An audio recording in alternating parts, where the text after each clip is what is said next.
ஜெயலலிதா என்ன பண்ணுறாங்க, அப்போ எந்திரிச்சு இல்லை இது ஒரு சீரியஸான இஷ்யூ, காவல்துறையை முதலமைச்சர் கட்டுப்பாட்டில் வைத்திருக்கிறார், போலீஸ் மந்திரி அவர் தான், நடந்தது ஒரு கிரிமினல் நடவடிக்கை, அதனால் பொறுப்பேற்றிருக்கிற முதலமைச்சர் பதில் சொல்லி ஆகணும், என்னோட கடிதத்தை திருடியது ஒரு கிரிமினல் நடவடிக்கை, காவல்துறையும் கையில் வைத்திருக்கக்கூடியவர்கள் படிக்கக்கூடாது அப்படின்னு சொன்னபோது பேச்சுவார்த்தை முத்தும்போது ஒரு கட்டத்தில் வந்து கலைஞர் வந்து மைக்கை மூடிட்டு சபாநாயகர் முன்னால் அந்த மணி அடிக்கிற மணி இருக்கும் உங்களுக்கு அடிக்கிறோம், அதை எடுத்து அந்த அம்மா மேலே இப்படி அடிக்கும்போது நல்ல வேளை அதை தூக்கி பிடிச்சிட்டாங்க, இல்லாட்டி அன்றைக்கே மண்டை உடஞ்சிருக்கும்.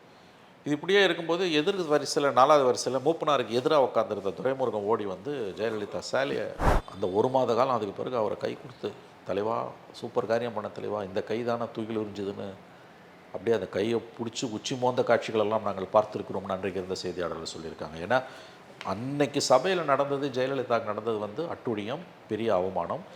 அதுக்கு இந்த அம்மாவோட சில வார்த்தைகள் காரணமாக இருந்தாலும் அந்த எல்லைக்கு திராவிட முன்னேற்ற கழகம் போயிருக்கக்கூடாது. அப்புறம் ஒரு கட்டத்தில் இந்த அம்மா வந்து கிட்டத்தட்ட ஒரு 12-15 நிமிடங்களும் என்னமோ இந்த சண்டை நடக்குது, 10-12 நிமிடங்கள் வந்து இவங்க வெளியில் தலைவிரி கோலமாக அந்த ஃபோட்டோ ரொம்ப ஃபேமஸான ஃபோட்டோ, அந்த ஒரு ஃபோட்டோ மாற்றிச்சு தமிழக அரசியல். அந்த திருடாமல் இருந்து தான் அந்த அம்மா அரசியல் விட்டு போயிருந்திருப்பாங்க, தமிழக அரசியலே வேறு மாதிரி போயிருக்கும்.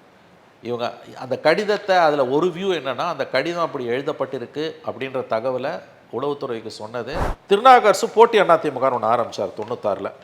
அப்பயே அவர் என்ன பண்ணார்னா, பேசும்போது அன்னைக்கு நடந்தது நாடகம், ஜெயலலிதா திட்டம் போட்டு நாடகம் பண்ணாங்க, கலவரத்தை உண்டாக்குன்னு தான் ஜெயலலிதா வந்தாங்கன்னாரு. எந்த திருநாவுக்கரசு? அந்த பேடை தூக்கி தலையை காப்பாற்றி ஜெயலலிதாவை கொல்ல பார்த்தாங்கன்னு சொன்ன திருநாவுக்கரசு. ரெட்ரோலுக்ஸ் நெஞ்சங்களுக்கு வணக்கம், நான் உங்கள் கார்த்திக். இன்றைய சிறப்பு நேர்காணலில் நம்முடைய இணைந்திருப்பவர் மூத்த பத்திரிகையாளர் திரு மணி அவர்கள். வணக்கம் சார். சார் வணக்கம். எப்பொழுதும் இந்த பழைய விஷயங்கள், நடந்து முடிந்த வரலாறுகள் அப்படின்றதெல்லாம் எப்போவுமே நம்ம பேசுகிறது உண்டு. அந்த வரிசையில் வந்து சமீபத்தில் கூட நிர்மலா சீதாராமன் அவர்கள் வந்து நாடாளுமன்றத்தில் பேசும்போது இதை பேசியிருந்தாங்க. கரெக்டாக அதற்கான அந்த வருஷமும் இப்போ வருது. மார்ச் 25, 1989 எதிர்க்கட்சியாக இருந்த செல்வி ஜெயலலிதா அவர்களின் புடவை வந்து சேலை வந்து இழுக்கப்பட்டு அவர் மேலே அதிரடியான நடவடிக்கைகள்லாம் எடுக்கப்பட்டு அவர் வந்து மிக மோசமான நிலையில் சட்டமன்றத்திலேருந்து வெளியே வந்தாங்க. மிகப்பெரிய கலையபுரம் வந்து அன்றைக்கி சட்டமன்றத்தில் நடந்துச்சு. அன்றைய தினம் முதலமைச்சராக இருந்த திரு கருணாநிதி அவர்கள் வந்து பட்ஜெட் உரையை வாசிப்பதற்காக இருந்த பொழுது நடந்த கலையபரங்கள் அப்படின்னு நிறைய விஷயங்கள் அதில் இருக்குது. அதில் என்ன நடந்துச்சு, உண்மையாகவே நடந்தது என்ன, ஆனால் அங்கே ஒரு உறுதிமொழி ஏற்கிறாங்க, இதற்கப்புறம் முதலமைச்சர் ஆகிட்டு தான் சட்டமன்றத்துக்கே வருவேன் அப்படின்னு சொல்லி. நீங்கள் சொல்லுங்கள். ஆமாம், அது தமிழக சட்டமன்ற வரலாற்றில் வந்து ரொம்ப ஒரு கருப்பு நாள், அதில் சந்தேகம் இல்லை. என்ன நடந்ததுன்னா, முதல்ல சுருக்கமாக நடந்ததை சொல்லிடுறோம், அப்புறமா பேக்ரவுண்டுக்கு போகலாம். நம்ம 1989 மார்ச் 25, அது ஒரு சனிக்கிழமை. 13 ஆண்டுகள் அரசியல் வனவாசத்துக்கு பிறகு திராவிட முன்னேற்ற கழகம் ஆட்சிக்கு வருகிறது. கலைஞர் மு கருணாநிதி முதலமைச்சர் ஆகிறார், நிதியமைச்சர் பொறுப்பையும் கையில் வைத்திருக்கிறார். 1975ஆம் ஆண்டு தான் கடைசி பட்ஜெட் சமர்ப்பிக்கப்பட்டது. ஏன்னா 76 ஜனவரியிலேயே கவர்மெண்ட் டிஸ்மிஸ் ஆனதால் வந்து நாடாளுமன்றத்தில் தான் அந்த பட்ஜெட் வைக்கப்பட்டு நிறைவேற்றப்பட்டது. அதனால் 14 ஆண்டுகளுக்கு பிறகு திராவிட முன்னேற்ற கழகம் பட்ஜெட்டை சமர்ப்பிக்குது. கலைஞர் வந்து பட்ஜெட் படிக்க எந்திரிக்கும் பொழுது இந்த பிரச்சனை வருது. என்ன பிரச்சனைனா, அதற்கு ஒரு 2 வாரங்களுக்கு முன்பு, அதாவது மார்ச் 7ஆம் தேதி ஜெயலலிதா எழுதியதாக ஒரு கடிதம் வந்து அனைத்து செய்தித்தாள்களுக்கும், முக்கியமான செய்தி, அப்போ தொலைக்காட்சிகள் கிடையாது, தூர்தர்ஷன் மட்டும் தான் வருது. அதான் நான் அரசியலேருந்து ஓய்வு பெறுகிறேன். ஏன்னா எம்ஜிஆர் டிசம்பர் 1987 இறந்துடுறாரு. 88 பூரா குடியரசுத் தலைவர் ஆட்சி, ஜா அணி ஜே அணின்னு இருக்காங்க. ஜனவரியில் எலெக்ஷனு, காங்கிரஸ் திமுக தனித்தனியாக நிற்குது, அதிமுக 2 அணியாக நிற்குது, ஜானகி அணி ஜெயலலிதா அணின்னு. திமுக அமோகமாக ஜெயிச்சு வருது, 150 சீட்டுக்கு மேலே ஜெயிச்சு வராங்க. 27 சீட்டு ஜெயலலிதாவோட அதிமுக, 26 சீட்டு காங்கிரஸ், 1 சீட்டு ஜானகி அணி. ஜெயலலிதா எதிர்க்கட்சி தலைவராக உட்காடுறாங்க. இந்த மார்ச் 7ஆம் தேதி என்ன ஆகுதுன்னா, ஜெயலலிதா எழுதியதாக ஒரு கடிதம் பத்திரிகைகளுக்கு வருது. அதாவது நான் வந்து அரசியலிலிருந்து ஓய்வு பெறுகிறேன், உடல்நிலை காரணமாகும் அப்படின்னு சொல்லிட்டு. அந்த கடிதத்தை வந்து அந்த அம்மா தான் எழுதுனாங்க. அந்த கடிதம் எப்படி கைப்பற்றப்பட்டதுன்னு சொல்லிட்டிங்கன்னா, சசிகலா கணவர் நடராஜன் அன்றைக்கு ஜெயலலிதா உதவியாளராக இருந்தார். அவர் மீது வந்து அந்த பீரியடில் கலைஞர் ஜனவரி மாதம் சிஎம்மாக பொறுப்பேற்ற பிறகு ஏதோ ஒரு சீட்டிங் கேஸ் வருது. ஏதோ யாரையோ வந்து பண மோசடி செஞ்சிடறாருன்னு ஒரு சீட்டிங் கேஸ். அந்த டீட்டெயில்ஸ் மறந்துடுச்சு ஆக்சுவலாக என்னென்னு, பட் அது ஒரு சீட்டிங் கேஸு. அந்த சீட்டிங் கேஸில் நடராஜன் மேலே எஃப்ஐஆர் போடுறாங்க. எஃப்ஐஆர் போட்டு அப்போ சென்னை மாநகர காவல்துறையில் ஆணையாளராக போலீஸ் கமிஷனர் இருந்தவர் துரை. அவர் பிற்பாடு வந்து கலைஞரோட அந்த 2 வருஷம் ஆட்சி காலத்தில் டிஜிபியாகவே ஆனார். 91ல் கவர்மெண்ட் டிஸ்மிஸ் ஆகி 95 ஜூன் ஜெயலலிதா கவர்மெண்ட் வந்து 2 மாதத்தில் அவர் தற்கொலை செய்து கொண்டார். ஓகே. தற்கொலை செய்து கொண்ட முதல் டிஜிபி தமிழக வரலாற்றில் அவர் தான். பதவியில் இருக்கும்போதே தற்கொலை செய்து கொண்டார். அவர் கமிஷனராக இருக்கும்போது அந்த கடிதம் வந்து நடராஜன் வீட்டிலேருந்து எடுக்கப்பட்டு காவல்துறை உளவுத்துறை அதிகாரிகள் மூலமாக பத்திரிகைகளுக்கு விநியோகிக்கப்பட்டதாக தான் பரவலான புரிதல் அன்னைக்கு.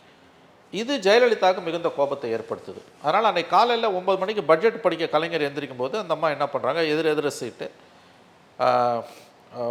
அதுக்கு முன்னால் குமரி அனந்தன், காங்கிரஸ் கட்சி தலைவர் குமரி அனந்தன், மூப்பனார் இருக்கார் உள்ள. ஓகே. குமரி அனந்தன் எந்திரிச்சு என்ன சொல்கிறாரு, பிரதான எதிர்க்கட்சி தலைவரோட கடிதம் வந்து இந்த மாதிரி வந்து கைப்பற்றப்பட்டிருக்கிறது, இது ரொம்ப கிரிமினல் நடவடிக்கை, இது ரொம்ப சீரியஸான இஷ்யூ, இது குறித்து அவை வந்து விவாதிக்கணுன்றார். இன்றைக்கி நம்ம இமீடியட்டாக அதை டிபேட் பண்ணணும் அப்படின்றார். யார்? குமரி அனந்தன் கேட்குறார். அது பாசிட்டிவாவா இல்லை நெகட்டிவா? இல்லை அவர் வந்து அப்போ ஏடிஎம்கே காங்கிரஸ் தனியாக பிரிஞ்சிருந்தாலும் அந்த சபை ஜெயலலிதா ஆதரவாக காங்கிரஸ் செயல்பட ஆரம்பிச்சிடுது. ஓகே. எதிர்க்கட்சி தலைவரோட கடிதம் வந்து திருடப்பட்டு இருக்குது, இது சீரியஸான இஷ்யூ, இதை பற்றி நம்ம இன்றைக்கி விவாதிச்சே ஆகணுன்றார். ஓகே. அப்போ சபாநாயகர் அந்த தமிழ் குடிமகன் அவை விதிகளின்படி பட்ஜெட் படிக்கிற அன்றைக்கி வேறு எந்த பிஸ்னஸும் பண்ணக்கூடாது, ஓகே, நம்ம பட்ஜெட் முடிஞ்சோன்னா அடுத்த வாரம் இதை வச்சுக்கலான்றார். ஜெயலலிதா என்ன பண்ணுறாங்க, அப்போ எந்திரிச்சு, இல்லை இது ஒரு சீரியஸான இஷ்யூ, காவல்துறையை முதலமைச்சர் கட்டுப்பாட்டில் வைத்திருக்கிறார், போலீஸ் மந்திரி அவர் தான், நடந்தது ஒரு கிரிமினல் நடவடிக்கை, அதனால் பொறுப்பேற்றிருக்கிற முதலமைச்சர் பதில் சொல்லியே ஆகணும் அப்படின்னு சொல்கிறாங்க. அதாவது பட்ஜெட் ஸ்டார்ட் பண்ணுறதுக்கு முன்னாலே இதை பற்றி விவாதிக்கணுன்றாங்க. உடனே கலைஞர் எந்திரிச்சு என்ன சொல்கிறாரு, இல்லை பட்ஜெட் மாண்புமிகு பேரவைத் தலைவர்களே, இது வந்து சபை விதிகளின்படி இன்றைக்கி பட்ஜெட்டை தவிர வேறு எதுவும் படிக்க முடியாது, நான் ஒரு கோரிக்கையை உங்களுக்கு வைக்கிறேன், எதிர்க்கட்சி தலைவர்களும் ஒப்புக்கொள்வார்கள் என்று நம்புகிறேன். அதாவது வந்து திங்கட்கிழமை காலையில் 9 மணிக்கு வந்தோடனே கேள்வி நேரத்தை ரத்து பண்ணிவிட்டு, முதல் 1 ஹவர் கொஸ்டின் கேள்வி நேரத்தை ரத்து பண்ணிவிட்டு முதல் வேலையாக இதை வந்து எடுத்து நம்ம விவாதிக்கலாம். அந்த கேள்வி நேரத்தை ரத்து பண்ணுறதுக்கான தீர்மானத்தையுமே வந்து இப்போ நான் முன்மொழிகிறேன், அதை சபை நிறைவேற்றிட்டோம், ஸோ தட் திங்கட்கிழமை காலையில் வந்தோம் நம்ம டிபேட் பண்ணலாம் அப்படின்றார். சபாநாயகர் முதலமைச்சர் நல்ல யோசனை சொல்லியிருக்கார், எதிர்க்கட்சி உறுப்பினர்கள் ஒத்துழைக்க வேண்டும்னா, இல்லை முடியாது, நீ படிக்கக்கூடாது அப்படின்னு பேசுகிறாங்க. பேச்சுவார்த்தை முத்தும்போது அந்த அம்மா என்ன பண்ணுறாங்க, இதை நேரில் பார்த்த 2-3 சாட்சிகள் என்கிட்ட நான் பேச வரைக்கும், நான் அப்போ ஃபீல்டில் இல்லை, ரெண்டு பேர் நான் அதை நேரில் பார்த்தவங்க 3 பேர்கிட்ட நான் வந்து அதை பற்றி பேசியிருக்கேன். ஒருவர் இறந்து விட்டார், 2 பேர் உயிரோடு இருக்காங்க.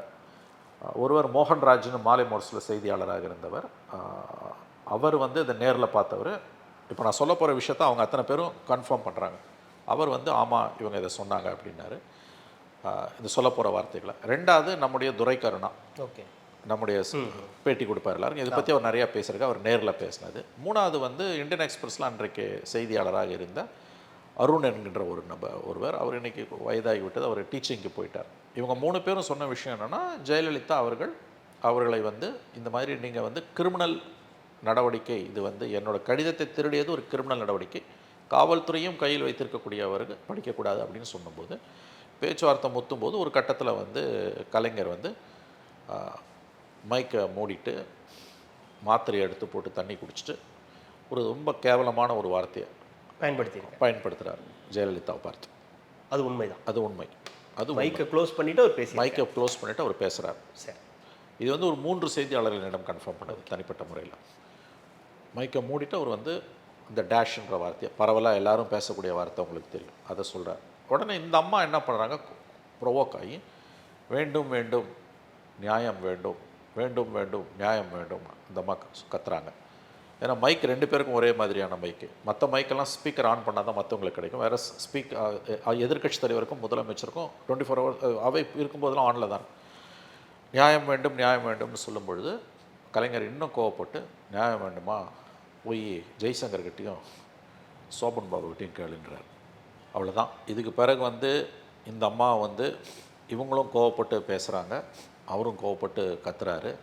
ஒரு கட்டத்தில் என்ன ஆகுது, ஏடிஎம்கே தரப்புலேருந்து அந்த பட்ஜெட் பேப்பர்ஸை எடுத்து கிழிச்சு அவங்க மேலே அடிக்கிறாங்க. அவர் கையில் வச்சுருந்த உரையை வந்து அதான் அது வருது, அது அடுத்து வருது. முதல்ல அதிமுக தரப்புலேருந்து இந்த பட்ஜெட் பேப்பர்ஸை கிழிக்கிறாங்க, கிழிச்சு எதிர் தரப்பில் ஏறிறாங்க.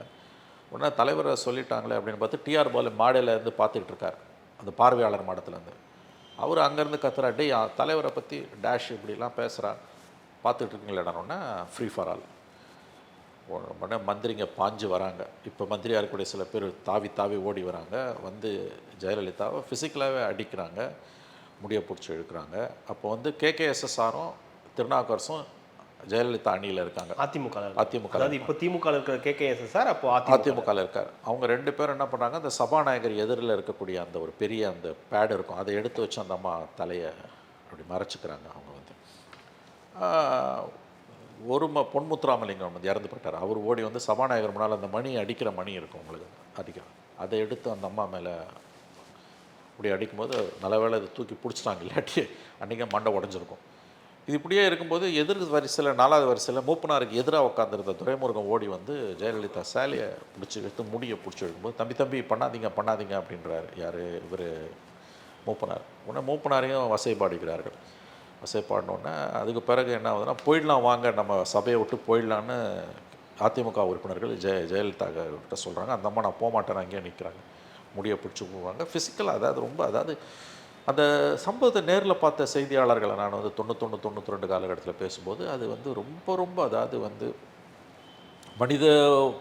மனிதர்கள் வந்து எவ்வளோ தூரம் அடிப்படையில் கேவலமானவர்கள்ன்றதுக்கு அது ஒரு உதாரணம். அன்றைக்கி வந்து திமுக நடந்து கொண்டதுன்றது வந்து பச்சையாக சொல்கிறேன்னா துச்சாதனர்கள் தான் அன்றைக்கி நடந்தது அப்படின்வாங்க. ஆனால் இவங்களும் தப்பு பண்ணாங்க. யார் ஏடிஎம்கில் இந்த அம்மாவும் வந்து பேச விடாமல் அன்றைக்கி பண்ணது. ஏன்னா அவங்க ஒரு நாள் தான் டைம் கேட்டாங்க. ஒரு நாள் டைம் கேட்டு நம்ம திங்கக்கிழமை விவாதிக்கலாம்னு சட்ட விதிப்படி வேறு எதுவுமே டிபேட் பண்ண முடியாது அன்றைக்கி. இல்லை நீ விதியை தளர்த்திட்டு பண்ணலான்னும் போது அவங்க ஒப்புக்கொள்ள மறுக்கிறார்கள். பட் அன்றைக்கி டிஎம்கே நடந்து கொண்ட முறை என்பது ஒருபோதும் ஏற்றுக்கொள்ள முடியாதது. இதுதான் பிற்காலத்தில் அவங்களுக்கு பெரிய அளவுக்கு இதாச்சு. அதுலேயும் வந்து அவரோட பெயர் வந்து நீங்கள் பார்த்தீங்கன்னா வந்து துரைமுருகனுக்கு வந்து அந்த இன்சிடெண்ட் நடந்த 1 மாத காலம் வந்து ஏடிஎம்கே போஸ்ட் அடித்து துச்சாதனன் துரியோதனா, துச்சாதனன் துரைமுருகா நீ என்றும் தப்ப முடியாது, உனக்கு தண்டனை உறுதி அப்படிலாம் இது பண்ணுவாங்க.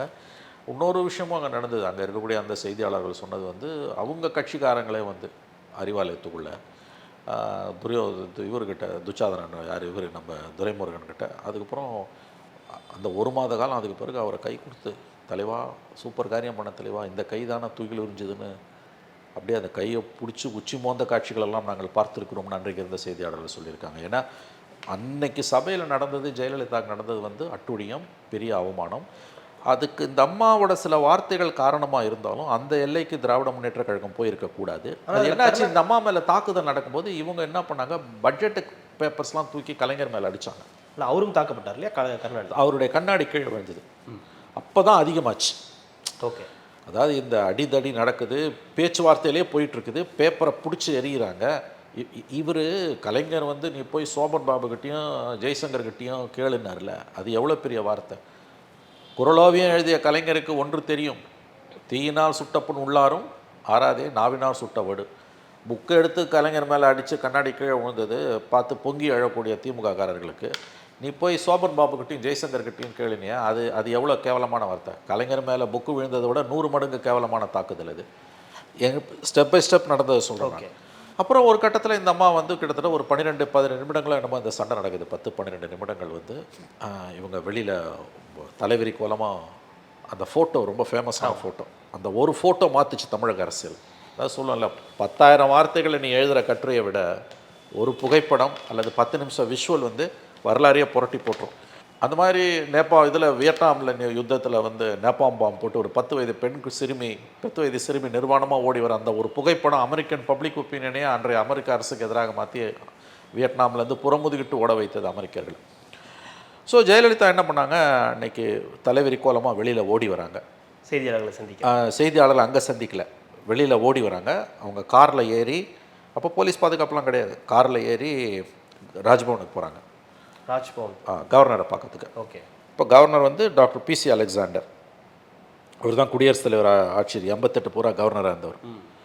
அவர்கிட்ட போய் எல்லாத்தையும் இந்த அம்மா வந்து விவரிக்கிறாங்க. ஓகே. விவரிச்சுட்டு அதுக்கு பிறகு அங்கேருந்து புறப்பட்டு போயஸ் கார்டனுக்கு வராங்க, வீட்டுக்கு வராங்க. மருத்துவமனைக்கே போல வீட்டுக்கு வராங்க. வீட்டுக்கு வந்துட்டு அங்கே தான் ப்ரெஸ் மீட், வீட்டில் தான் ப்ரெஸ் மீட். அப்போ அவங்க சொல்கிறது வந்து நம்ம துரைக்கருணா ரொம்ப அழகாக அதை பற்றி பேசியிருக்காரு. அங்கே அவங்க வந்து சொல்கிறாங்க, இது மாதிரி வந்து சில வார்த்தைகள் எல்லாம் அவர் சொன்னார். நான் இது வரைக்கும் அந்த வார்த்தைகளை என் வாழ்க்கையில் கேள்விப்பட்டதே இல்லை. ஒரு பொது வாழ்க்கையில் இருக்க பெண்மணியை பார்த்து இப்படிலாம் பேசலாமா? அது ஒரு முதலமைச்சர் வாயிலேருந்து இந்த வார்த்தைகள் வருமானு எனக்கு தெரியல. வர்ச்சுவலி வந்து என்னை வந்து கொல்ல பார்த்தார்கள் அப்படின்னு சொல்லிட்டு அந்த அம்மா அதை சொன்னாங்க.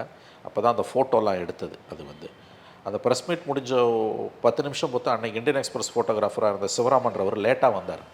வழக்கமாக ப்ரெஸ் மீட் முடிஞ்சால் உள்ளே சேர்க்க மாட்டாங்க. அவர் வந்தோன்னா மறுபடியும் அந்த அம்மா வந்து அந்த அந்த தலைவிரி கோலமாக இருக்காங்க. அந்த ஃபோட்டோ தான் ஃபேமஸ். இந்தியன் எக்ஸ்பிரஸ் ஃபோட்டோ எடுக்ராஃபர் எடுத்தது தான். அந்த ஒரு ஃபோட்டோ தான் நேஷ்னல் மீடியா பூரா போய், அப்போ ராஜீவ்காந்தி பிரைம் மினிஸ்டர், அப்போ தான் காங்கிரஸ் ஏடிஎம்கே பிரிஞ்சிருந்து, ஏன்னா பிரசிடென்ட் ரூலில் பிரிஞ்சு காங்கிரஸ் அதிமுக கூட்டணி இல்லாமல் போய் மறுபடியும் ஏடிஎம்கே காங்கிரஸ் தனியாக போய் ஏடிஎம்கே 2ஆக பிரிஞ்சு டிஎம்கே ஆட்சிக்கு வந்த புதுசு. இந்த சம்பவம் வந்து ஏடிஎம்கே காங்கிரஸ் கூட்டணியை உறுதிப்படுத்துச்சு. அதாவது இப்போ டிஎம்கே காங்கிரஸ் இருக்கிற மாதிரி அப்போ ஏடிஎம்கே காங்கிரஸ்.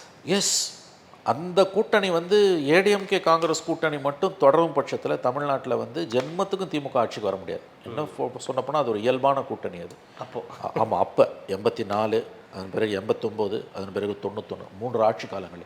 ஏன்னு கேட்டிங்கன்னா அந்த 88 பூரா காங்கிரஸ் கூட்டணி இல்லாமல் அதிமுக 2ஆக உடஞ்ச காரணத்தால் மட்டும்தான் திமுக ஆட்சிக்கு வந்தது.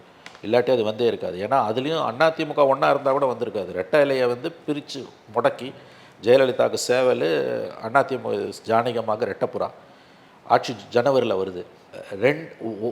ஒரு மாதத்தில் இடைத்தேர்தல் வருது. 2 மாதத்தில் இடைத்தேர்தல் வருது. மார்ச் ஆர் ஏப்ரல் நினைக்கிறேன். ஆண்டுகள் கொஞ்சம் மாதம் முன்ன பின்ன இருக்கலாம். ரெட்டை இலை சின்னத்தை இவங்களுக்கே கொடுத்துட்றாங்க ஏடிஎம்கேக்கு. காங்கிரஸ் தனியாக நிற்குது, ஏடிஎம்கே டிஎம்கே 3 பேரும் தனியாக நிற்கிறாங்க. மருங்காபுரி கிழக்கு, மதுரை கிழக்கு, மருங்காபுரி 2 இடத்துல ஸ்வீப் பண்ணிட்டு வருது ஏடிஎம்கே. 2 மாதத்தில் காமிச்சுது. ஆச்சா, இந்த சம்பவம் ஏடிஎம்கே டிஎம்கே கூட்டணியை உறுதிப்படுத்துது. அதோட விளைவு வந்து 89 கலைஞர் அனுபவிச்சார். அதிமுக காங்கிரஸ் கூட்டணியில் பாண்டிச்சேரி உள்ளிட்ட தொகுதிகளில் 39 ஜெயித்தாங்க. தமிழ்நாட்டில் 38 ஜெயித்தாங்க. நாகப்பட்டினம் மட்டும் சிபிஐ ஜெயிச்சுது. அது கூட அங்கே பிரச்சாரத்துக்கு ஜெயலலிதா போக முடியல லாஸ்ட் டைமில், அதனால் ஜெயிச்சுது.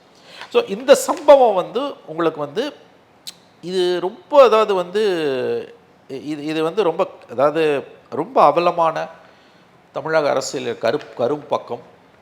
ஏடிஎம்கேவும் இதுக்கு துணை போச்சு, தூபம் போட்டாங்கன்றது உண்மை, நான் மறுக்கலை அதை வந்து. பட் அவ்வளவு கேவலமாக திமுக நடந்திருக்கக்கூடாது. அன்னைக்கு வந்து சபையில் என்ன நடந்ததுன்றதை பற்றி இன்ட்ரெஸ்டிங்காக வந்து 91 ஜெயலலிதா ஆட்சிக்கு வந்தோன்னா சபை குறிப்பிலேருந்து சிலதெல்லாம் மாற்றினாங்க. இந்த கூத்தெல்லாம், இந்த கேவலம்லாம் நடந்தது. 91 அந்தம்மா மாற்றினாங்களா, 96 கலைஞர் வந்தோன்னா இவர் மறுபடியும் மாற்றினார். நல்ல வேலையாக 2001 2 பேருமே அதை தொடலை. 2001, 6 அதுக்கு பிறகு அது வேறு மாதிரி போச்சு.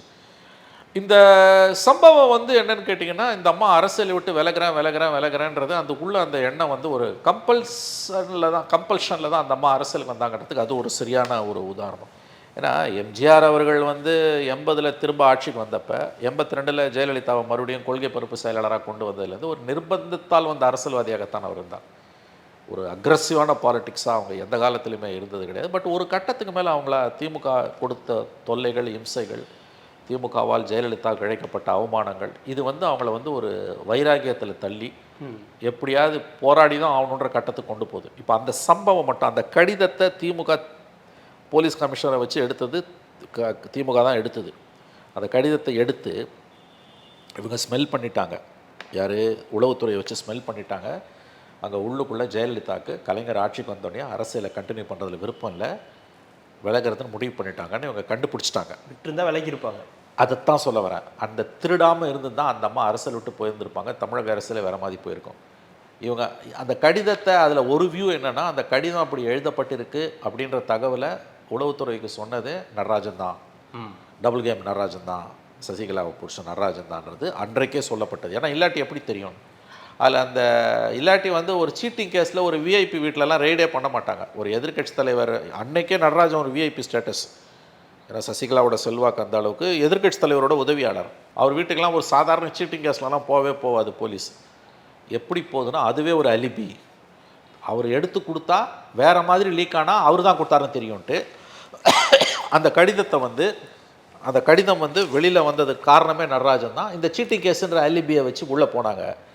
அந்த கமிஷனர் துரை வந்து அதை கொண்டாந்த. இன்ட்ரெஸ்டிங்லி அந்த கடிதத்தை எல்லா பத்திரிக்கை ஆஃபீஸ்லேயும் கொண்டு போய் போட்டது அன்றைக்கு மதுரையிலேருந்து வந்த ஒரு பத்திரிக்கையோட சென்னை நிருபர். எனக்கு அவர் நல்லா தெரியும். ஓகே. அவர் பேரை சொல்ல நான் விரும்பலை. அவர் தான் கொண்டு போய் எல்லா பத்திரிகை ஆஃபீஸ்லையும் போட்டார். யார் சொல்லி போட்டார்னா உளவுத்துறை சொல்லி தான் போட்டார்.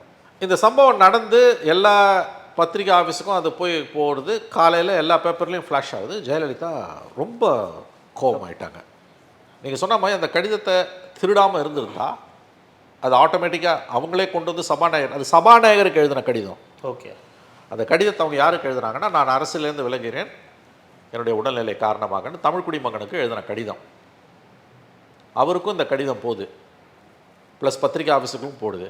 கொண்டு போய் அன்றைக்கி இருந்த ஒரு 7-8 பத்திரிகை ஆஃபீஸுக்கு 10 பத்திரிகை ஆஃபீஸு பிடிஐ யூஎன்ஐ உட்பட ப்ளஸ் சபாநாயகர் அலுவலகம் வரைக்கும் கொண்டு போய் இதை கொடுத்தது. வீட்டில் கொண்டு போய் கொடுத்தது ஒரு பத்திரிகை நிருபர், நீண்ட நாள் நண்பர் எனக்கு. அந்த கடிதத்தை உளவுத்துறையை வச்சு கலைஞர் திருடாமல் இருந்ததா தமிழக அரசியலே வேறு மாதிரி போயிருக்கும். ஏன்னா அந்த அம்மா வந்து கொடுக்க போகிறாங்க, அவசரப்பட்டு போய் எடுத்து அசெம்பிளியில் வெடித்து அது அந்த அம்மாவுக்கு வைராக்கியத்தை கொடுக்குது. கொடுத்தோன்னா வேறு வழி இல்லை, தப்பிச்சு தான் போய் தான் ஆகணும் உங்களுக்கு வந்து. அதுக்கு பிறகு இந்த 89-90 மறுபடியும் 89 ஜெயிச்சிடுறாங்க, பார்லிமெண்ட்டில் ஜெயிச்சோன்னா மறுபடியும் அவங்களுக்கு வந்து ஒரு தைரியம் வருது. இன்னொன்று நடந்தது, அதை இப்போ யாரும் பேச மாட்டேங்க. 2வது தடவை அவங்க ஒரு கடிதம் எழுதுனாங்க, அரசியலேருந்து விலகுறாங்க. ஓகே. அது 90 நடந்தது. ஆனால் அப்போ கலைஞர் உஷாராயிட்டார், அதுக்கு பதிலே சொல்லலை. ஏன்னா ஒரு தடவை சுட்டுக்கினார் கையை, அமைதியாக இருந்தார். 90 என்னுடைய நினைவுகள் சரியாக இருக்குன்னா 90 ஏப்ரல் மேலே மறுபடியும் இதே மாதிரி ஒரு ஞாயிற்றுக்கிழமை அன்னைக்கு வருது கடிதம், அரசியலேருந்து விலகுகிறேன். அப்போ யாருமே ரியாக்ட் பண்ணல. இத்தனைக்கும் அவங்க பவர்ஃபுல்லாக இருக்காங்க. ஆனால் மத்தியில் வந்து முரசொலிமாற மந்திரியாக இருக்கார் விபி சிங் பிரைம் மினிஸ்டர். இவங்களுக்கு தமிழ்நாடு வாஷ் அவுட் ஆனாலும் ராஜ்யசபா ரூட்டில் போயிட்டார் அவர்.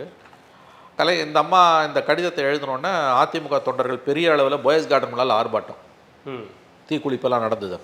அப்போ தான் தீக்குளிப்பு நடந்தது. ஓகே. அப்போ கிட்டத்தட்ட எனக்கு தெரிஞ்சு கிட்டத்தட்ட ஒரு வார காலமாக என்னமோ இருந்தாங்க, அப்புறம் வாபஸ் வாங்கிட்டாங்க. அதாவது ஒரு நிர்பந்தத்தாலேயே தள்ளப்பட்டு வந்தாங்க. அப்புறம் என்ன ஆச்சுன்னா அவங்க ரொம்ப நெருக்கடியிலேயே தான் இருந்துக்கிட்டு இருந்தாங்க. அவங்க அரசியல் விட்டு விலகிடலான்னு, ஏன்னா அவங்களுக்கு இந்த அரசியல் பிடிக்கல. 2வது திமுகவை எதிர்கொள்ள முடியல அன்றைக்கி இருந்த கண்டிஷன் அந்த மாதிரி. ஏன்னா மத்தியிலையும் விபி சிங் கவர்மெண்ட். இவங்களுக்கு பிரீத்தர் மூச்சோட நேரம் எப்போ கிடச்சதுன்னா நவம்பர் 90 சந்திரசேகர் 55 எம்பியை உடச்சி காங்கிரஸ் விபி சிங்கை கவுக்குது. கவுத்தோன்னே ஜெயலலிதா கிட்ட 11 எம்பிஸ், இந்த ஆதரவும் சேர்ந்து தான் சந்திரசேகர் பிரைம் மினிஸ்டர் ஆகிறார். நவம்பரில் பிரைம் மினிஸ்டர் ஆகிறாரு. ஜனவரியில் 91 ஜனவரியில் ஜெயலலிதா வீட்டுக்கு வந்தார் சந்திரசேகர் பிரைம் மினிஸ்டர். முதலமைச்சர் கலைஞர் வீட்டுக்கு போகாமல் ஜெயலலிதா வீட்டுக்கு வந்தார். அது வந்து ஒரு 20 நாளில் டிஸ்மிஸ், கவர்மெண்ட் டிஸ்மிஸ்ஸு. அதுக்கு பிறகு பிப்ரவரி, மார்ச், ஏப்ரல் அசம்பிளி பார்லிமெண்ட் ரெண்டும் சேர்ந்து காங்கிரஸோட கூட்டணி, ராஜீவ்காந்தி டெத்து, அம்மா சிஎம் ஆகிடுறாங்க. ஸோ அந்த காலகட்டம் அது. இதில் என்னென்னு கேட்டிங்கன்னா, இந்த சம்பவத்தை பற்றி பிற்காலத்தில் அன்னைக்கு காங்கிரஸ்லேயும் அதிமுகலையும் இருந்து கட்சி மாறினவங்க, காங்கிரஸ்லேயே இருந்தவங்க மாற்றி பேசினாங்க. இப்போ உதாரணத்துக்கு நம்ம திருநாகர்ஸ் இருக்கார்ல, நடக்கவே இல்லைன்னு தான் சொன்னாங்க. ஆமாம், திருநாகர்ஸு KKSSRலாம் என்ன பண்ணாங்க, அவங்க KKSR திமுகவுக்கு போனார். ஆமாம். திருநாகர்ஸு போட்டி அதிமுகன்னு ஒன்று ஆரம்பித்தார் 96. அப்போயே அவர் என்ன பண்ணார்னா, பேசும்போது அன்னைக்கு நடந்தது நாடகம், ஜெயலலிதா திட்டம் போட்டு நாடகம் பண்ணாங்க, கலவரத்தை உண்டாக்கணும் தான் ஜெயலலிதா வந்தாங்கன்னாரு. எந்த திருநாகர்ஸு? அந்த பேடை தூக்கி தலையை காப்பாற்றி ஜெயலலிதாவை கொல்ல பார்த்தாங்கன்னு சொன்ன திருநாகர்ஸு. இது அவங்க சைடில். காங்கிரஸில் பீட்டர் அல்ஃபோன்ஸ்லாமே அன்றைக்கி ஒரு பேச்சு, பின்னால் ஒரு பேச்சு பேசினாங்க. ஏன்னா வந்து அலையன்ஸ் இல்லை. அன்றைக்கி ஜெயலலிதா அலையன்ஸில் இருக்கும்போது ஜெயலலிதா வேணும், அப்போ தான் அதிமுக ஜெயிக்க முடியும், ஜெயலலிதா மீதான தாக்குதல் அப்படின்னு திமுக மீது வசைப்பாடினாங்க. திமுக கூட்டணிக்கு வந்தோடனே ஜெயலலிதாவை திட்டினா தான் பதவி கிடைக்கும்னு மாற்றி பேசினாங்க. இது இஸ் வெரி இன்ட்ரெஸ்டிங். இந்த 36 வருஷத்தில் 36 வருஷம், இந்த மார்ச் 25 வந்துன்னா 36 வருஷம் முடியுது. எந்த ஒரு வரலாற்று மாணவனும் இதை தெரிந்து கொள்ளணும். மாற்றி பேசினவங்க அதிமுகவில் இருந்தவங்களும் இவங்களும் காங்கிரஸில் இருந்தவங்களும். இந்த அம்மா வந்து அன்றைக்கி அந்த மார்ச் 25 89 சபையை விட்டு போகும்போது, நான் திரும்ப வந்தேன்னா முதலமைச்சராக தான் வருவேன்னு சபதம் போட்டு வந்தாங்க. அதே மாதிரி அதுக்கு பிறகு 2 வருஷம் அவங்க சட்டசபைக்கே போகல. 91 ஜெயிச்சு தான் அவங்க வந்து சிஎம்மாக உள்ளே போனாங்க. அது அந்த அம்மாவோட ஒரு சாதனை தான் நீங்கள் வந்து சொல்லணும். நான் வந்து வந்தேன்னா இதுவாக தான் வருவேன், சிஎம்மாக தான் வருவேன் அப்படின்னு சொல்லிட்டு போனாங்க. அதே மாதிரி திரும்ப வந்தாங்க. அந்த பீரியடில் வந்து 90 இன்னொரு இன்சிடென்ட் நடந்தது. அவங்க புதுச்சேரியில் அசம்பிளி எலெக்ஷனுக்கு கேம்பெயின் பண்ணிட்டு வரும்போது, கண்டசா காரில் வரும்போது, அப்போல்லாம் போலீஸ் பாதுகாப்பெல்லாம் கிடையாது, ஃப்ரண்ட் சீட்டில் சசிகலா உட்காந்துருக்காங்க, இந்த மாதிரி பின்னால் படுத்துக்கிட்டு வராங்க. ஒரு லாரி ஒன்று வந்து ஏர்போர்ட்டுக்கிட்ட அடிச்சிடுச்சு. அடித்து பெரிய அளவில் காயப்பட்டது அவங்களுக்கு. தேவகி ஹாஸ்பிட்டல் அட்மிட் ஆயிருந்தாங்க. அப்போ எதிர்க்கட்சி தலைவராக இருந்த ராஜீவ்காந்தி வந்தார், அவங்கள பார்க்கறதுக்குலாம் வந்தார். அப்போ வந்து இது கொலை முயற்சின்னு அவங்க கிளைம் பண்ணாங்க ஜெயலலிதா. பட் அரசாங்கம் என்ன சொல்லிச்சு, இது சாதாரண விபத்துன்னு.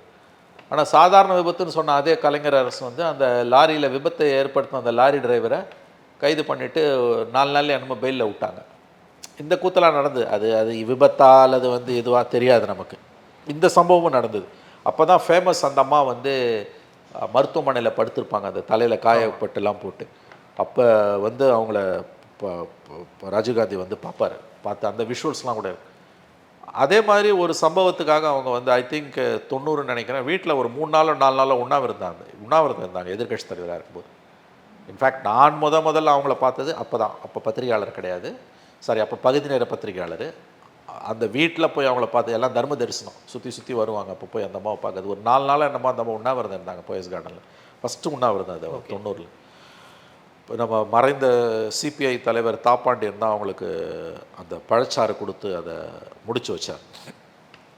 அந்த படுத்துக்கிட்டே இருப்பாங்க. அப்புறம் அது ஏதோ ஒரு இஷ்யூ, அந்த இஷ்யூ மறந்து போச்சு எனக்கு. அதுக்காக ஏதோ திமுக ஏதோ இவங்க இப்போ கவர்மெண்ட் பண்ண இம்சை ஏதோ அதுக்காக உண்ணாவிரதம் இருந்து அப்புறம் உண்ணாவிரதத்தை முடித்துக்கொள்ள சொல்லி எல்லாரும் கோரிக்கை வச்சதுக்கு அடிப்படையில் அந்த உண்ணாவிரதத்தை முடித்தாங்க அந்த அம்மா. அதன் பிறகு அந்த அந்த ரஜீவ் படுகொலைக்கு பிறகு அவங்களுக்கு டைட் பண்ணிட்டாங்க. அதுக்கப்புறம் உங்களுக்கு அந்த எண்ணம் வரல, இந்த அரசியல் வேண்டாம்ன்ற மாதிரியான எண்ணங்கள் அதுக்கு வரல. நல்ல கேள்வி இது. அதாவது எல்லாரும் வந்து அந்த 89 மார்ச் சம்பவத்தில் அவங்க எழுதி வச்ச கடிதம் தான் சொல்லுவாங்க. 90 ஒரு வருஷம் பொறுத்து மறுபடியும் அவங்க இதே மாதிரி ஒரு கடிதத்தை ஒரு அறிவிப்பை கொடுத்தாங்க. கடிதம் இல்லை, அறிவிப்பு, அது அரசியலேருந்து விலகிறேன்னு. பட் ஒரு வாரம் தொண்டர்களோட அழுத்தம் அதிகமாக இருந்ததுப்ப வாபஸ் வாங்கினாங்க. அதுக்கு பிறகு நான் சொன்ன இந்த விபி சிங் கவர்மெண்ட், அது சந்திரசேகர் கவர்மெண்ட் வந்தோடனே அவங்களுக்கு ஒரு இது ஏற ஆரம்பிச்சிடுச்சு. ஏன்னா கலைஞர் கவர்மெண்ட் அவங்க தானே கவுத்தாங்க, கொடுத்த ப்ரெஷரில் தானே சந்திரசேகர் கவுத்தாங்க. அதன் பிறகு அவங்களுக்கு வந்து போலீஸ் பாதுகாப்புலாம் வந்தது. இன்ஃபேக்ட் ரஜீவ் படுகொலை அப்போ வந்து அவங்க கிருஷ்ணகிரியில் இருக்காங்க. சென்னைக்கு இந்த ஸ்ரீபெரும்புதூர் கூட்டத்துக்கு வர வேண்டியது வரல. அவங்க ஏதோ காரணங்களால் கிருஷ்ணகிரியில் அவங்க கூட்டத்தில் இருக்காங்க. இந்த சம்பவம் நடந்த உடனே ஆனால் போலீஸ் உஷாராயிட்டாங்க. இந்த சம்பவம் நடந்த உடனேயே மத்திய உளவுப்படை அவங்க சென்ட்ரல் ஃபோர்ஸஸ் இறங்கிட்டாங்க. அந்த அம்மா ரஜீவ் படுகொலை நடந்த உடனேயே ½ அன் ஹவர்லேயே வந்து கிருஷ்ணகிரியில் அவங்க தங்கியிருந்த அந்த ட்ராவலர்ஸ் பங்களாவை சுற்றி குவிச்சிட்டாங்க, போலீஸை குவிச்சிட்டாங்க. அந்த எஸ்பியை டைரெக்டாக கண்ட்ரோலில் வந்துட்டார். அதுக்கு பிறகு அந்த அம்மா அங்கேருந்து அப்படியே பெங்களூர் போய், பெங்களூர்லேருந்து டெல்லிக்கு விமானத்தில் போய் அஞ்சலி செலுத்திட்டு தான் வந்தாங்க. அதுக்கு பிறகு தமிழ்நாட்டில் பிரச்சாரமே நடக்கலை. தேர்தல் 2 வாரம் ஒத்தி வச்சாங்க, பிரச்சாரமே நடக்கலை. தேர்தலில் ஜெயித்தாங்க, ஜூன் 21 சிஎம் ஆனாங்க. அதுக்கு பிறகு வரலாறு எங்கேயோ போச்சு. அதாவது நம்ம பேசியிருக்கோம் 91லேருந்து 96 அந்த அம்மா ஆட்சி காலத்தில் நம்ம பேசியிருக்கோம். எவ்வளோ தூரம் பாதுகாப்புன்ற பேரில் நடந்த அட்டூழியங்கள், மனித உரிமை மீறல்கள். அதுக்கு முந்தின சம்பவம் அந்த ரஜீவ் படுகொலையும், அதுக்கு முந்தின அந்த 2 வருஷம் வந்து அவங்க வாழ்க்கையோட ரொம்ப ரொம்ப கொடூரமான காலகட்டம். நீங்கள் கேட்குறது வந்து இந்த அரசியல்லேருந்து விலகிறதுன்றது அதுக்கு பிறகு அவங்க வாழ்க்கையில் தோன்றினதே இல்லை, அதிகாரப்பூர்வமாக தோன்றினதில்லை. ஏன்னா இது 2த்துக்கும் சாட்சி இருக்குது, அவங்களே கொடுத்த அறிக்கைகள் சாட்சி. 91க்கு பிறகு 96 அவங்க தோத்த பிறகு அப்படி அவங்களுக்கு ஒரு எண்ணம் வந்ததுன்னு ஒரு நண்பர் சொல்லுவார். பட் அதுக்கு எந்த ஆதாரமும் கிடையாது. அதாவது 96 அந்த அம்மா தோத்து பெரிய அளவில் சிக்கல்கள் வந்து சிறப்பு நீதிமன்றங்களெல்லாம் கலைஞர் ஏற்படுத்தின அந்த காலகட்டத்தில், அந்த 96 அவங்களுக்கு அந்த எண்ணம் வந்ததுன்னு ஒரு நண்பர், பத்திரிகையாளர் நண்பர் தான், அவர் சொல்லுவார் என்கிட்ட. பட் அதுக்கு எந்த ஆதாரமும் இல்லை. இது வந்து 2த்துக்குமே ஆதாரம் இருக்குது. ஒன்று வந்து ஸ்பீக்கருக்கு எழுதின letter March 89, March 89, 90 I think மேன்னு நினைக்கிறேன், 90 சம்மர், ஏப்ரல் மே, பழைய ஃபைல்ஸ் பார்த்தா தெரியும் நமக்கு. அப்போ அவங்களுக்கு அந்த எண்ணம் வந்தது, அது எழுதுனாங்க. பட் அது அறிக்கையாக கொடுத்தாங்க. டிஎம்கே ரியாக்டே பண்ணல, சைலண்ட்டாக இருந்தாங்க. இன்ஃபேக்ட் எந்த விதமான ரியாக்ஷனும் பேசக்கூடிய திமுகவில் வந்து குஞ்சுங்குழுவம் உட்பட பேசும்ல, கலைஞர் கண்ண காமிச்சார்னா பேசும்ல, அடக்கிட்டார். யாருமே எந்த ரியாக்ஷனுமே கொடுக்கல. ஒரு வாரத்தில் அதே மாதிரி வாபஸ் வாங்கிட்டாங்க. அந்த மாதிரி சபைக்குமே போகல. அது பீப்புள்ஸ் பார்ட்டின்வாங்க, திமுக கேடர்ஸ் பார்ட்டினா திமுக ஏடிஎம்கே வந்து பீப்புள்ஸ் பார்ட்டி. 90ல் இந்த ஜூன் ஜூலைன்னு நினைக்கிறேன், டேட் கொஞ்சம் முன்ன பின்ன இருக்கலாம், அல்லது அக்டோபரா. மவுண்ட் ரோடில் எம்ஜிஆர் சிலை இருக்குல்ல, ஆமாம், அந்த சிலை திறக்கிறதுக்கு ராஜீவ்காந்தி வந்தார். ஓகே, ஜெயலலிதா எதிர்க்கட்சி தலைவர், ராஜீவ்காந்தி அங்கே எதிர்க்கட்சி தலைவர். அதிமுக காங்கிரஸ் தான் கூட்டணி. சத்தியமாக கார்த்தி அந்த மாதிரி ஒரு கூட்டத்தை என் வாழ்க்கையில் நான் பார்த்ததில்ல. அது எப்போனா எம்ஜிஆர் 80ல் பதவி ஏற்றப்ப பார்த்த கூட்டத்துக்கு அடுத்தபடியான கூட்டம் நான். அதாவது மக்கள் வெள்ளத்தில் அண்ணா சாலை மிதந்தது. அப்பயே தெரிஞ்சிச்சு இது முடிஞ்சு போன கதை அப்படின்னு. இந்த அசாசினேஷன் வந்தோன்னா அது 91 ரிசல்ட்டுன்றது வந்து நினச்சி பார்க்க முடியாத ரிசல்ட். கலைஞர் மட்டும் ஜெயிச்சார் சைபர் மற்றதில். ஆனால் 3 மாதத்தில் கட்சியை தட்டி கொடுத்து களத்து கொண்டு வந்து 96ல் ஆட்சிக்கே கொண்டு வந்தார். 96ல் அவர் ஜெயிச்சோன்னே ப்ரெஸ் மீட்டில் ரொம்ப அழகான ஒரு பதில் சொல்லுவார். அவர் இந்த வெற்றிக்கு யார் காரணம் அப்படின்னு ஒரு ரிப்போர்ட்டர் கேட்டார். யார் காரணம்? ஜெயலலிதா தான் காரணம். ரொம்ப ரொம்ப அழகான பதில் அது வந்து. பெரும்பாலும் அவங்க வந்து மற்ற சுகவனத்தை கூட்டின்னு வந்து காமிச்சது வந்து யானை காதில் பூந்த எறும்பு இது தானாரு. சுகவனம் தான் ஜெயலலிதாவை தோக்கடிச்சது. அது ரொம்ப கேஷுவலாக சொல்லுவார். அப்படியே பக்கத்தில் மாறன் நின்று இருப்பார். அவர் தோளில் கை வச்சுட்டு சொல்லுவார், ஐயா ஐயா இந்த வெற்றிக்கு யார் காரணம்னார். யார் காரணம்? ஜெயலலிதா தான் காரணம். இல்லை, பெரும்பாலும் அவங்களுடைய வெற்றி அப்படின்றது எதிர்த்தரப்பினருடைய எஸ், திமுகவோட வெற்றி என்பது எல்லா காலத்திலும் எதிர்க்கட்சிகளுடைய ஒற்றுமையின்மையால் சாதிக்கப்பட்டது. எல்லா காலத்திலுமே அவங்களுடைய வாக்கு வங்கியை விட அவர்களுக்கு எதிரான வாக்கு வங்கி அதிகம். ஒவ்வொரு முறையும் கலைஞர் எப்படி வெற்றி பெறுவார்னா எதிர்க்கட்சிகளை ரொம்ப அழகாக ஒருங்கிணைத்து வெற்றி பெறுவார். அரிதிலும் அரிதாக ஆளும் கட்சி அதிமுக அராஜகத்தின் உச்சத்துக்கு போனால் அப்பொழுது வெற்றி பெறுவார். அவ்வளோதான். சாதனைகளால் திமுக வெற்றி பெற்றது என்பது அநேகமாக இல்லாத ஒரு நிகழ்வு தான் நான் பார்க்கிறேன் வரலாறுல. தட்ஸ் அ லா, அது நேச்சர்ஸ் லான்னு கூட அதை சொல்லலாம் நீங்கள் வந்து. ஏன்னா தமிழக அரசியலோட மையப்புள்ளி டிஎம்கே வர்சஸ் ஆன்டி திமுக, டிஎம்கே ஆன்டி டிஎம்கே. அது கலைஞருக்கு நல்லா தெரியும். அவர் சொல்லுவார், என்கிட்ட ஒரு மந்திரி சொன்னார், அது வந்து சார் அவர் சொல்லுவார் ஜெயிச்சிடலான்னு சொல்லிக்கிட்டே இருந்தோம். 2006-11 பீரியட்லேயே 2G வெடித்து வந்துட்டு இருக்குது. என்ன இல்லை ஜெயிச்சலாம், அந்த அம்மா அந்த அம்மா கொடநாட்டில் படுத்து கிடக்குறாங்க, எங்கே வர போகிறாங்க அப்படின்னு ஒரு மந்திரி சொல்கிறாரு. அப்போ சொல்கிறேன், இல்லையா அதெல்லாம் அவ்வளோ ஈஸி இல்லையா, நம்ம கேடர்ஸ் பார்ட்டி அவங்களது பீப்புள்ஸ் பார்ட்டி அப்படின்னு தொண்டை அவங்க கையில் இருக்கான். அந்த அம்மா கடைசியில் என்ன ஒரு 3 மாதம் வந்தாங்க. கோயம்புத்தூரில் ஒரு கூட்டம், மதுரையில் ஒரு கூட்டம், திருச்சி 3 முடிஞ்சு போச்சு. 2-3மே பிரம்மாண்டமான அதுவும் மதுரையில் அழகிரி பண்ண அட்டூழியத்தால் உங்களுக்கு வந்து கொலை மிரட்டல் அது ரொம்ப முக்கியமான. அது வந்து அந்த அம்மா வெறிக்குள்ள வச்சு அதுக்கு பிறகு 10 வருஷம் அதிமுக ஆட்சி அசைக்க முடியல. ஸோ அந்த சம்பவம் கார்த்தி, இது 25 மார்ச் 89 எல்லா அரசியல் மாணாக்கர்களும் ஒன்றி பார்க்க வேண்டிய. எதனாலனா தமிழக அரசியல் எவ்வளோ கேவலமாக போச்சுன்றதுக்கு உதாரணம், அந்த அம்மாவோட கடிதத்தை மட்டும் அன்றைக்கி கலைஞர் திருடாமல் இருந்திருந்தாருன்னா தமிழக அரசியலே வேறு மாதிரி போயிருந்திருக்கும். தான் தலையில் தானே கொள்ளி வச்சுக்கிட்டாருன்னு சொல்லுவாங்க கலைஞரை பற்றி சொல்லும்போது. திமுக தன் தலையில் தானே கொள்ளி வைத்து கொண்டதுன்னு. அந்த துரைன்னு ஒரு கமிஷனர், அவர் டிஜிபி ஆக்கினாங்க. அவர் அராஜகத்தின் உச்சத்துக்கு போனார். அவர் வரும்போது டிராஃபிக்கை க்ளோஸ் பண்ணுவாங்க. நான் பார்த்துருக்கேன் ஜிஹெச் கிட்ட. ஒரு டிஜிபிக்கு டிராஃபிக் க்ளோஸ் பண்ணி பார்த்ததே இல்லை, சிஎம்முக்கு தான் பண்ணுவாங்க. அந்த அளவு அராஜகம் தலைவிரிச்சு ஆடிச்சு. டிஜிபி துரை, அப்புறம் நாகராஜன் ஒரு ஹோம் செக்ரட்டரி, அந்த 2 பேர் தான் அந்த கவர்மெண்ட்டை கவுத்தாங்க. ஜெயலலிதா வந்தோன்னா சூசைட் பண்ணிட்டார். ஓகே, அந்த அதிகாரி துரை சூசைட் பண்ணிட்டார். அதான் கலைஞர் திமுக பீரியடில் யாராவது ஒரு அதிகாரி வந்து அந்த மாதிரி வந்து வாய்ப்பாங்க. 96-2001 கலைஞர் தப்பிச்சுக்கிட்டார். 96-2001 நல்ல கவர்மெண்ட்டு தப்பிச்சுக்கிச்சு. 89-91 துரை நாகராஜன். 2006-11 அந்த ஜாஃபர் சேட்டு அந்த கவர்மெண்ட்டு தோற்றதுக்கு அவர் முக்கியமான காரணம். இதெல்லாம் தெரிஞ்சு நடந்தது. இப்போ ஒருத்தர் சூப்பர் சிஎம்னு தர்மேந்திர பிரதான் சொன்னார். அவர் யாருன்னு எல்லாருக்கும் தெரியும். ஒருவேளை வரலாறு திமுக திரும்புமான்றது சூப்பர் சிஎம் கையில் தான் இருக்குது. கண்டிப்பாக சார், பழைய நினைவுகள் நிறைய விஷயங்கள் வந்து பகிர்ந்துருந்தீங்க. மிக்க மகிழ்ச்சி. நன்றி.